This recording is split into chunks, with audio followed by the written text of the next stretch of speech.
Hello there. I am Demented Ghastly, your only and favorite teledrama VTuber, and I really like Ezekiel. Like a lot.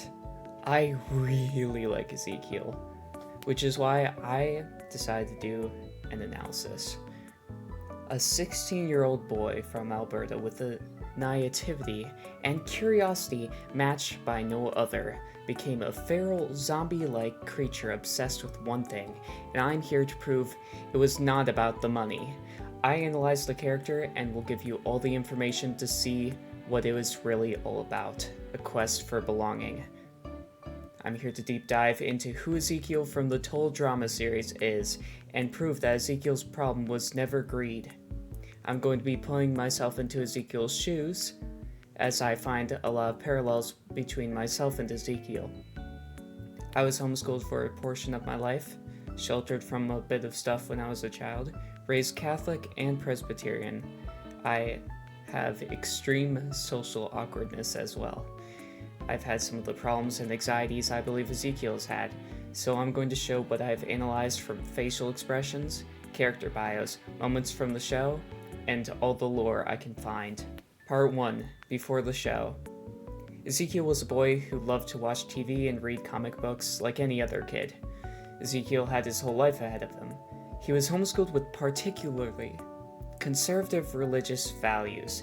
In Ezekiel's World Tour bio, it states that he has no best childhood memories, with only ones he would consider good. Ezekiel led a boring life, with loving but kind of crazy parents. Ezekiel didn't believe subways were real. He believed it to be a conspiracy. Ezekiel's best friends were cows and pigs. He was raised in a town with a population of 34 and was homeschooled his whole life.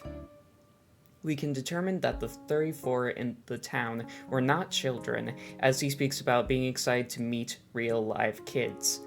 Ezekiel loved his mom and was proud to be homeschooled by her. However, there is more to the story that is told in his World Tour bio.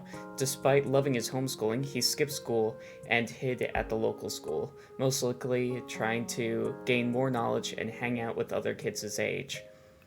Ezekiel's parents were both home economics teachers, and he was homeschooled because his parents thought it would be best if Ezekiel could be, and I quote, only exposed to the finest sorts of people and receive the highest standard of education. Despite his lack of social interaction, he seemed to have a longing for speaking with others and socializing. The most amount of social interaction Ezekiel had, and the last, according to his World Tour bio, was through a national spelling bee, which he won. He got a big head and taunted the other contestants, which ended up with them beating him up. He asked the third place girl if she weighed enough, and told the second place guy that he'd be pretty good looking if he wasn't so dirty. They also swore at him in different languages, which he knows, because Ezekiel speaks 8 languages. Ezekiel's incredibly intelligent and excels in every subject in his homeschooling, yet with all this longing for interactions, his inability to communicate with others was his downfall. In his bio it said Ezekiel was really excited to be on Teledrama Island because he doesn't get a chance to hang out with real live kids. He's used to 3D ones he sees on TV. Imagine you are Ezekiel. You have all this experience and longing for social interaction with others. Then the family doctor drops the opportunity right into your hands. Ezekiel's parents signed him up for Teledrama Island because their family doctor was concerned about his vitamin D deficiency. They were told to get him out of the house and get him some fresh air. Ezekiel's parents signed him up for Teledrama Island because their family doctor was concerned about his vitamin D deficiency. They were told to get him out of the house and get him some fresh air. Ezekiel now has to learn to be around other kids for the first time in his life. Notice they said in the bio that it was the first time in his life, which means the spelling bee he won was with people of a higher age bracket, probably college kids. His entrance was referred to as an experiment with a socially useless guinea pig. Ezekiel was framed to be a homeschooled farm boy with little knowledge about how the world works, but also given a backstory which shows that he does want to learn. Part 2. The Island. As soon as Ezekiel stepped onto the island, he knew that he would have to make a good first impression. He was asked what's up, so he mentioned how he saw a bird. This would be the reason he tried to learn slang. He just didn't understand the others. Chris McLean, someone who seemed to command a strong sense of authority and showed a sign of compassion towards him, told him to not say much and try not to get kicked off too early. He could do that. All he'd have to do is make some friends. Ezekiel picked his nose a lot, not noticing quite how much others were disgusted. He placed his bags with the others, not speaking with them in order to honor Chris's request. As he reaches the cliff for the first challenge, he takes in a deep breath, realizing the time at this island may be the only time he would experience something like this. He hit his head on a rock coming down, but this would only stop him for a minute before he surfaced. Ezekiel heard the cheers of his teammates and his heart jumped. He was being adored for tanking that rock like an absolute unit. Ezekiel tried his best while carrying the crate. He laughed at another camper's joke. He tried to help the others with building the hot tub. He had never built one before, but he was pretty handy on the farm. The hot tub looked like shit and did not work. They had failed. Ezekiel wondered why. While at the table, he was thinking over the reasons. Might have been due to the girl in the chicken hat. The others seemed to work well together. Plus, his dad told him that guys were stronger than girls, so the split of guys to girls being in their favor should have put them at advantage, right? So why did they lose? I mean, look at the big dude. He may have been wearing a chicken hat, but he looked incredibly strong. Courtney suggested Tyler. That was another strong dude. Why was she suggesting a strong guy to be eliminated? Ezekiel felt comfortable enough around them to speak. He hadn't said much, right? So this could be a chance to make friends. I just don't get why we lost, eh? They're the ones that have 6 girls, Ezekiel thought out loud. The others made a weird face. They seemed angry, but also interested. Obviously, throughout this, I will be going into the mind of Ezekiel and explaining the thought process. The strong girl slammed the table and asked for him to go on. Ezekiel was excited to be the center of attention. He stated that guys are stronger and better at sports than girls are. Then he mentioned what his father had made very clear to him all his life as he helped his mom. Make sure to look out for the girls and help them in case they can't keep up. Suddenly, he was lifted into the air by the throat. Still think we need your help, homeschool? Geez, she was strong. But his dad told him that guys were always stronger. This was impossible. Could he be wrong? Maybe it was the lack of air, but he was incredibly confused. Suddenly, Jeff walked over and tried to calm everyone down. Jeff mentioned how it was lucky that he didn't think guys were smarter than girls, too. But they are. Ezekiel's dad told him guys were also smarter than girls, so it didn't make any sense that Jeff would be against this.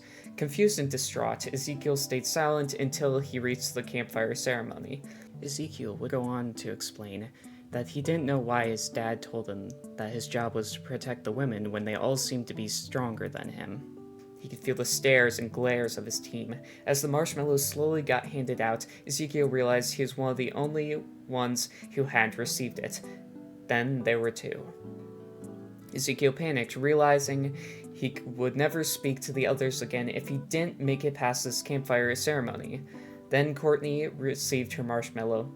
Ezekiel felt unloved and defeated. He shoved his hands in his pockets and walked to the dock as he heard a remark about nose picking. He would have to work on that. Someday. Whatever. He needed to focus on what was more important. Being popular. Part 3. The Loser's Resort. As Ezekiel watched the others, he also read up on slang. Ezekiel thought Bridget was pretty. He thought she was really nice. Ezekiel saw the other men treating the women almost the same as the men, except for Duncan.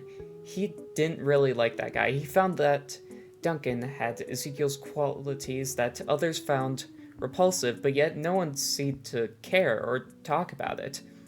Ezekiel enjoyed the Loser's Motel, trying to flaunt himself as someone who is popular. Rappers are popular. People like rappers. They create new slang and popularize it. So Ezekiel would try to be like a rapper. He bought bling, which he saw as cool due to Jeff wearing a gold chain. Ezekiel admired Bridget from a distance. He tried to be respectful towards the couple, even though he was a little bit disappointed. He did end up creeping on her a slight bit, though, without realizing it. Ezekiel would change his name to Zeke. It was quick and efficient. And cool. Ezekiel would look out for others. Ezekiel had no ill will towards the girls. If this was how normal kids acted, then he would just have to learn. Ezekiel sunbathed to make sure he got enough vitamin D for the doctors when he would get home. Ezekiel failed to make good friends at Playa de Losers. When the cameras were pointed back on Ezekiel, he knew he had to make a great second impression, showing that he's a changed man and really cool with the others. He had minimal interaction with the others. He was annoyed at Trent helping Harold because Harold had cheated in the game. He knew cheating was wrong, and he also felt that Harold had voted him off with the others. He disliked Heather, as he could tell she was mean and bossy of the others. He disliked it when she bossed Lindsay around. Lindsay seemed nice. Ezekiel was unsure of who he wanted to win the game. After reading books on feminism, because that's what Ezekiel does, study, Ezekiel thought he should vote for one of the women still in the game. He didn't like how mean Heather and Gwen were, so he thought he should probably root for Lashana. However, the events after that lead to Lashana's elimination. Ezekiel, due to not having strong feelings towards a specific winner, is shocked and annoyed, but he decided to keep his head low and not make a problem out of it. That would be the best choice. When invited to the finale, he joins Owen's side, as Owen had only been positive towards the others. Owen won the million and gave him a hug. Ezekiel's brain associated money with being loved by others. The two go hand in hand. He also noticed on TV that the rappers used wealth in a lot of their songs. When Ezekiel looks around for a team to find the money with, he finds Lindsay and Beth. They agree with letting him in if he would be respectful. Of course he would be respectful. Ezekiel felt safe around the two. He enjoyed their chattering, even if he didn't join in, but they seemed to respect him enough. After all, Heather was a strong woman. They chose him over her. Ezekiel saw the case. The million, it was there. All he had to do was tell them. But he was shushed. Ezekiel realized that the money was not worth hurting the new friendship that he had just found, and he continued walking. While walking with the others, Lindsay mentioned that the case must be in the water. Ezekiel ran into the water with the others. He gave her an affirmation that it was a great idea. At least, he hoped. Lindsay seemed pretty trustworthy overall. Lindsay asked if the amount that she would get would be enough to buy a country. Ezekiel estimated it would probably be enough for a really small country, eh? Lindsay asked if France was a small country. Before Ezekiel could correct her, he spotted the case again. Then the case was stolen. Darn it, it was Duncan. Ugh, that guy just stole the money. Oh gosh, the crocodile ate it, and it is coming at us. Ezekiel ran off with the others, and eventually gave up on the money. They gossiped and he listened because the stuff they were talking about was strangely interesting. They applied makeup in the bathhouse and he just continued listening. Then the briefcase of money was just there on the ground for them. Awesome. He cared a little bit less now, but it's still cool to have. Then the parachute fell over Ezekiel's head. He was shocked. He then walked to the docks, and he missed the chance at another season. It's fine, because he could still be famous on the bench, right? Plus, Lindsay and Beth wouldn't forget about him. Right?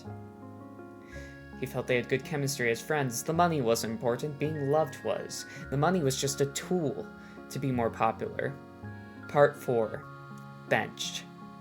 Ezekiel was happy, but he didn't even get a chance to talk with the others while in the teledrama action peanut gallery.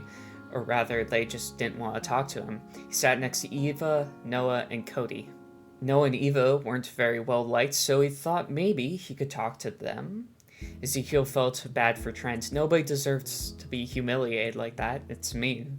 People shouldn't treat each other that badly. Ezekiel teared up while listening to Trent's song. After all, it hit him in the heartstrings.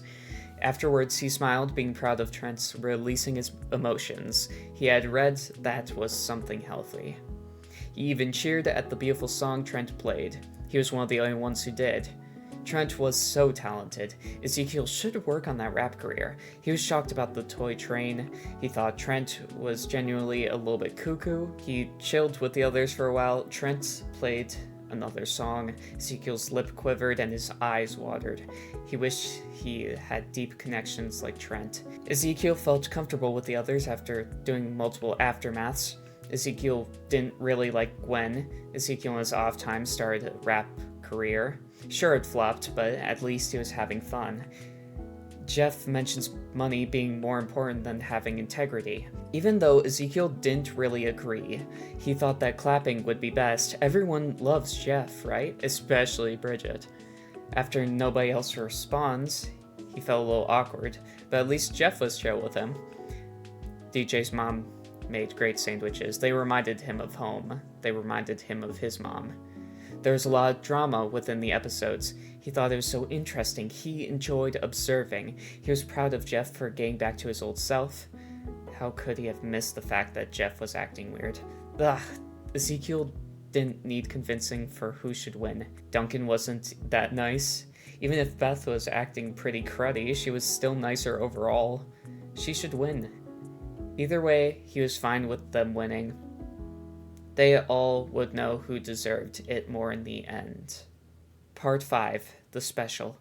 Ezekiel went home for downtime. At least, that's what he told people. Though he was partying in the public eye, he was also training. The farm was his training ground. He rapped for his animals. He ran through the fields, carried the heaviest objects possible, and read up on every subject he could. He could feel another season was coming. He just couldn't prove it. When the paparazzi came, he realized this was the time to show off, get the public image of him back on his side. Then he got tied up in his chain and embarrassed by one of the animals.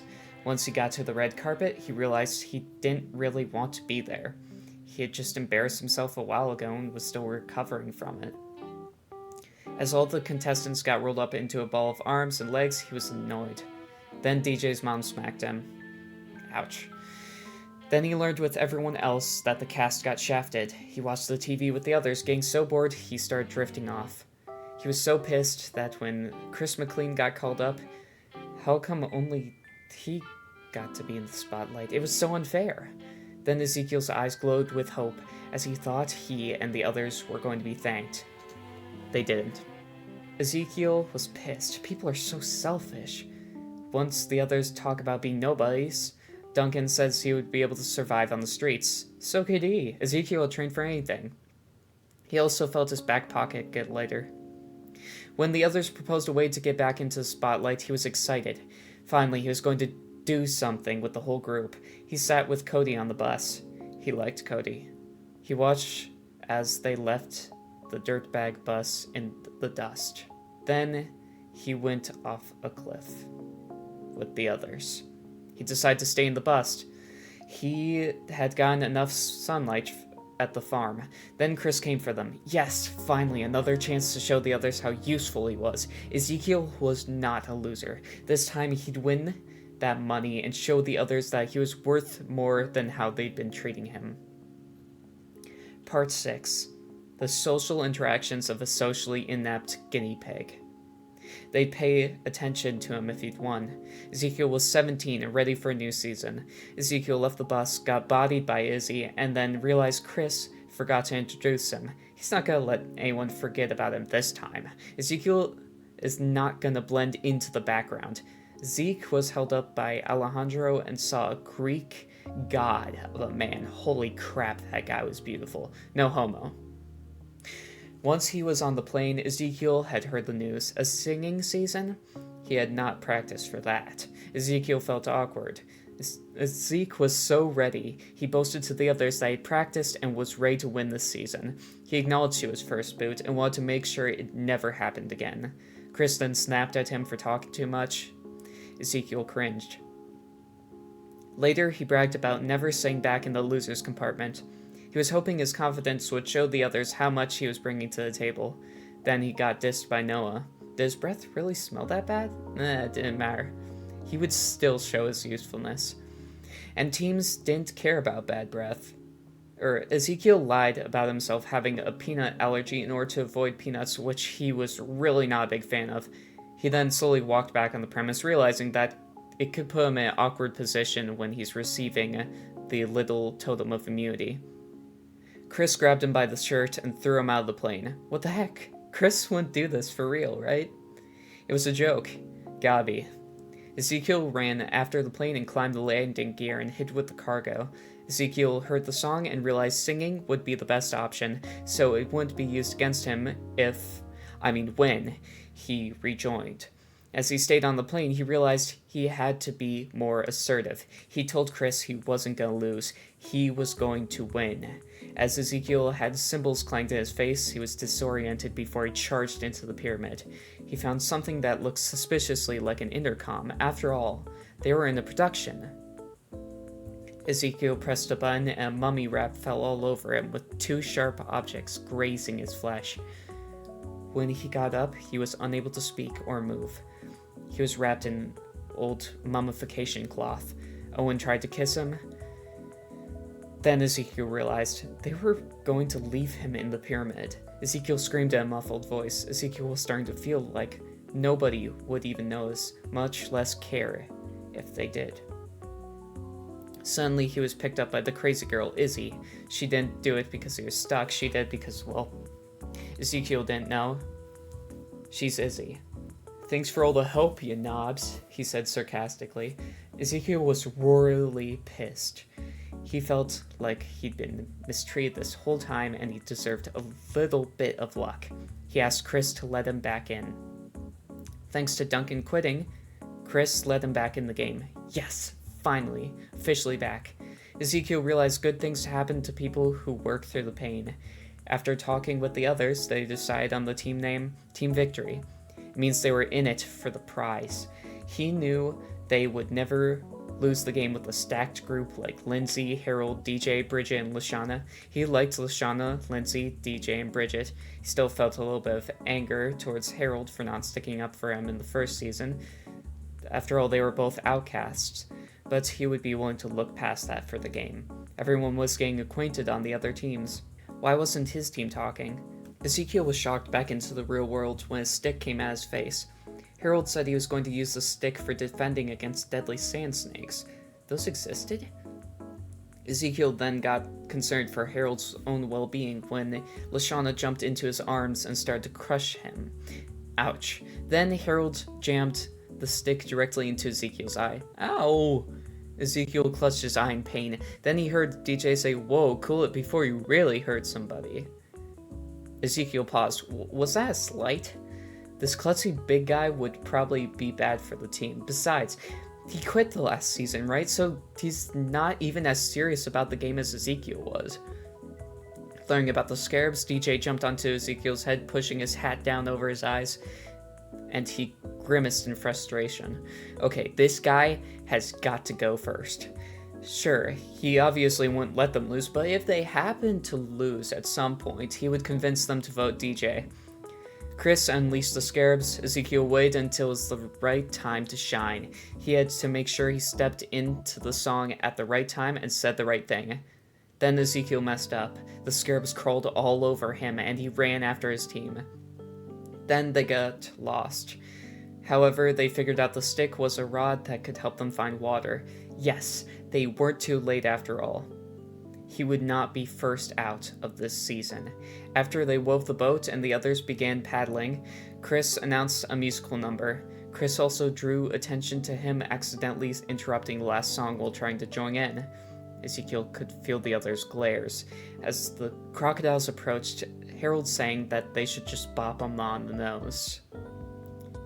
Ezekiel, realizing defending the boat from the crocs was the only chance to redeem himself, did what Harold told him to do.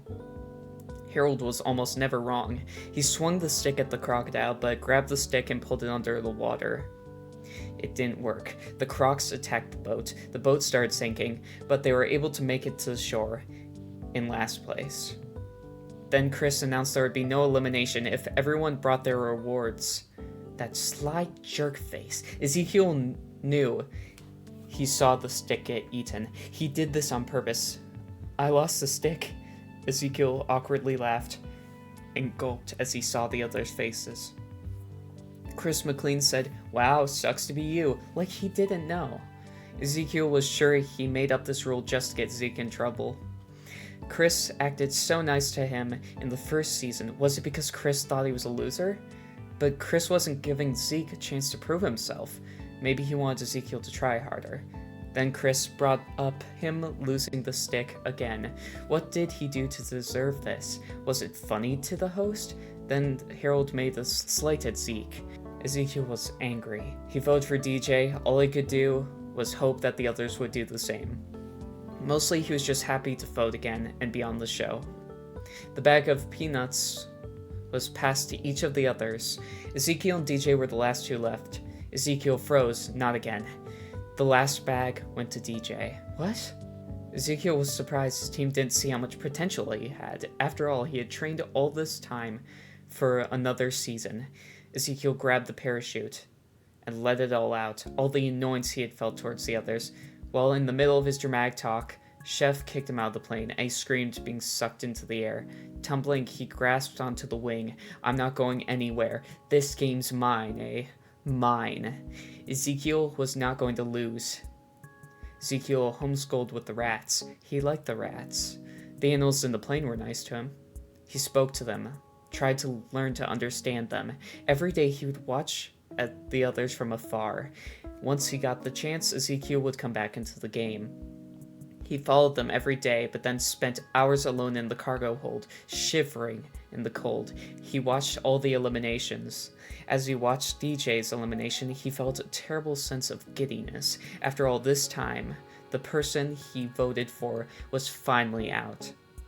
As time went on, Ezekiel started to lose his humanity. All he could remember was winning. The briefcase was more important than eating or sleeping. The disease and lack of sunlight changed his skin, and his nails tore up his clothes.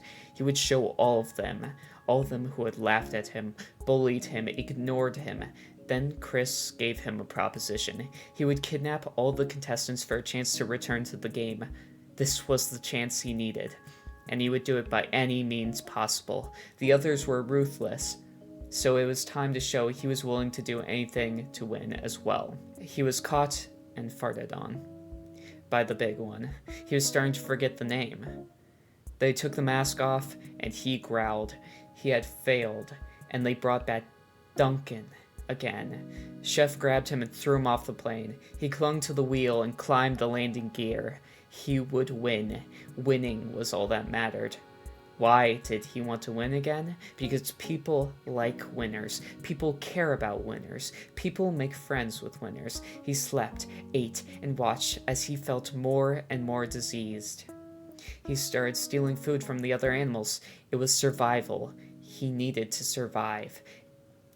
If the logic starts getting jumpy or kind of crazy around this part, just know that's because I'm, for the most part, putting myself in the shoes of a feral person pushed to insanity. Part 7. The insanity has truly begun. Ezekiel's hair had started falling out. He tore at it. They locked him in a cage. He clawed at the bars. Escape, feed, win. He ran out in the wilds, find food, hungry. 2 people were in the quicksand. He could save them. Who were they? At this point, he didn't know. His eyes got caught on prey and he chased after it. He hunted and crept up on Duncan. Ezekiel didn't remember why he didn't like Duncan, but in that moment, all he felt was hate. So he slashed at him. He was going to beat the shit out of him. Then they put him to sleep. As he saw the plane taking off, he ran towards it and entered in. They were trying to keep him from winning. He wouldn't let them leave him alone again. He watched from the shadows. Later on, he and the other animals left due to the plane about to explode. He was put to sleep and locked in a box. Alejandro was there. He called him amigo. That meant friend. Ezekiel remembered Spanish. Alejandro then said that he would release Ezekiel if he behaved. He liked Alejandro. Alejandro helped him that one time. That was all he remembered about him. Ezekiel agreed. Ezekiel smelled heather. Heather was mean. He would get her. He tried to fight her, but ended up losing. At the shoreline, he looked into the distance. He saw a large money bag in the distance. He needed to go there, so he swam. After all the commotion at the volcano, he climbed to the top where he saw Heather and Chris. He wrestled Chris for the briefcase. He deserved it. He made it all the way here. He did all this for the case. He would have everything he ever wanted. As he ripped it out of Chris's hands and fell towards the lava, he hugged the briefcase. This case would bring happiness. Others would finally accept him. Then he sank. It burned his skin. But he couldn't die. The volcano launched him directly at Chris's boat. Ezekiel never went home. He didn't even know where home was. He kept the fire-damaged briefcase close and hidden. He then was picked up with the others for a chance at another season. Part 8, the cycle repeats. Ezekiel was kidnapped by Chef and taken to the boat, where he was chained to the front by his neck. He stuck his tongue out like a dog, breathing in the fresh, salty air. Chef had said they were coming in for a new season. He was going to win. Then all the others who stared at him with disgust wouldn't see he was a loser. They wouldn't look down at him. Then the boat passed the island. Ezekiel froze. He started gnawing at his chains. Eventually, an intern let him out of his chains. He made a break for the island and swam there, climbing into the mines where he discovered terrifying gopher creatures. He defeated one and they bowed to him, making him their king. He started ruling them, making sure that people didn't come into the mines, but slowly felt the radioactive mines getting to him. The gophers brought him food as the rats did in the plain. He had a group who cared about him, but he still thought about the human people who he so desperately wanted to have connections with. He stared at an old signed photo of himself. Then he overheard that the teens were taken into the mines. He watched them from afar, but noticed one in particular. She was pretty. He dove into the water and brought her to his throne. Anne Maria smelled fancy, like the luxury life he lived at Playa de Losers. Ezekiel had fallen head over heels. He wanted to impress her, so he gave her the autographed photo and anything else he could. Then he realized the money. He had it from when he had fallen into the volcano. It was damaged, but he would give up anything so that she would like him. Ezekiel associated the money with being loved by others. Ezekiel would once again practice giving away the money so that he could have connections with others. The second time he had done this, first with Lindsay and Beth, now with Anne Maria. But in this case, it was a desperate bribe. As he showed her the briefcase, he saw her eyes light up. He had a chance. Then it all turned to ash. He had one more chance. He gave her the diamond. She was impressed. Maybe then she would like him. Then the others interrupted. He attacked the big one who was trying to steal a trophy. He scratched at him. Then he was grabbed by the throat with sudden flashbacks to Eva, and he was so terrified he didn't fight back. Then lightning punted him away. Then they sealed the entrances to the mine with an explosion. Ezekiel felt his entire empire collapse around him as the gophers ran around. All the entrances were sealed, so Ezekiel was trapped with all the toxic waste. He climbed out the hole covered by a rock, breathing a sigh of relief. Finally, fresh air. Then lightning tripped over him and he fell back down the hole. He screamed until he hit the ground hard with a thud. He was brought back with the other mutants after being captured. He saved Anne Maria from a mutant squirrel who attacked her. He looked at her face and swooned. Ezekiel then leaned in for a kiss, where he was knocked out. What happened next is unknown. Ezekiel possibly stayed on the island, but the government most likely didn't care enough to save him. Part 9. An all-star. Ezekiel was 18. Ezekiel was flown in with the others, possibly in a cage. Chef hung him out, covered in scratches as Ezekiel flailed wildly. Ezekiel, who experienced rejection and humiliation over and over, was ready to win the money, but also looking for revenge. As he fell, he made eye contact with each of the players. They looked afraid. Good. They should be. Then he was grabbed with a plunger by the robot. He smelled Alejandro. Then Ezekiel was shot off into the distance, landing by the rocks. Humiliated again. That's it. That was the last straw. Ezekiel would make Chris hurt, both mentally and physically. Ezekiel made it back onto the island. Then he waited. Chris had planned the 100th episode. He crept up behind him, breathing heavily. He was right there. This was no longer about finding belonging with others, making friends, or proving himself to these people who had thought so ill of him. Now he just wanted to make others hurt, like he hurt. He bagged Chris and destroyed the camera. Ezekiel dragged him down to the caves below, tying the sick host above a vat of green toxic waste. Ezekiel rubbed his hands together, seeing Chris struggling. Ezekiel drooled and his spit burned the floor, showing Chris what had happened from all the exposure Ezekiel had had while he was trapped in the mines. "What's up? You upset with me or something?" Chris asked. Ezekiel stamped the ground in anger. He should know. Why did he look so confused? He had conned Ezekiel into believing he had a chance. It was all his fault. Everything was falling apart, and now Ezekiel would never be normal. He would never be accepted. Where's all this anger coming from? Chris started listing the things, all of the different things that Chris had done to hurt Ezekiel. Ezekiel's breathing got quicker and he growled. When Chris mentioned the final straw, the practical joke of flying him there to boot him out, he screamed in anger. He walked up towards Chris, forcing him to look at the face of the boy whose life he's ruined. He showed the rats who he had learned from back on the plane were now mutated. They would eat the rope, dropping him into the vat. He heard the contestants in the mines. He would get back to Chris later. He kidnapped them one by one. He didn't care who they were. It didn't matter. He locked them in a cage while they watched him finally get revenge on the man who had ruined his life. The others in the cage wouldn't shut up. They should be happy he's making Chris pay. He threw the food from the 100th episode table at them. Chris left his meatball cannon while going to try to free Chris, and Ezekiel grabbed it. Idiots. He shot Chef. Chris tried to make a deal. Every deal Chris did was rigged against him. The show was rigged. Cameron distracted him and he projectile vomited on the ceiling, covering him in rocks. He hissed. Gwen then shot him with the meatball launcher. He was trapped against his old throne. He flailed and screamed. He broke out and ran. He dug his way out of the tunnels, coming up in the middle of a group of radioactive animals. Terrified, he showed a broken 100th anniversary cake. The animals raised him up as their king, and he finally let out a real smile.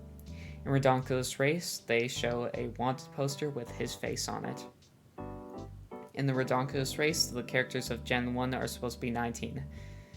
That's the last we see anything of Ezekiel. Part 10, Final Words. The people who worked on Toll Drama had different takes. Some think he would have become a CEO of a multinational corporation. Some thought he would never be the same, as he was too far gone. And some thought he would be healed. No matter what, the fandom seemed to all have one thought about feral Ezekiel. Eep. Because honestly, it was gross. Seeing someone who was misguided and made a single mistake having their life ruined was terrifying. Ezekiel even tried to learn from his mistakes, and that's the most important thing, trying to learn from your mistakes. Trying to learn from your bigotry as well. A boy desperate for connections with others was left in the wild with mutated animals by the end. I found Ezekiel's arc to be disgusting. Making the animals accept him was the bare minimum they could have done. Ezekiel was a kid who was just socially awkward, and they drove him insane and made it so he possibly would never be human again. I have spoken on it many times on my channel, but I thought I should just make a full-on video after something that originally was supposed to be a debate video, kind of, where I just debate the fact that people think that Ezekiel's main problem was greed, which I completely disagree with. Ezekiel deserved better. Check any of my videos. In which I change a storyline that they did with Ezekiel, and they are somehow all better choices. What happened to Ezekiel? He was desperate to prove himself and thought that what he was doing was the only way to prove it, and then lost his mind. FreshTV accidentally created their deepest character through something that was supposed to be a running gag character. Many young men go down the path of anger at the world and are desperate to find a group to blame. That's why I believe Ezekiel accidentally becomes a parallel to the alt-right pipeline or incel culture. An innocent kid who does not know a lot about the world, does something wrong, or gets negative opinions from their parents. Then, as others push him away, becomes more radical and lashes out at others. Things like desperately trying to prove their own masculinity or becoming lonely and blaming women for it are becoming a norm. Systems like the patriarchy are hurting men almost as much as they are hurting women. After all, gender expectations are tough.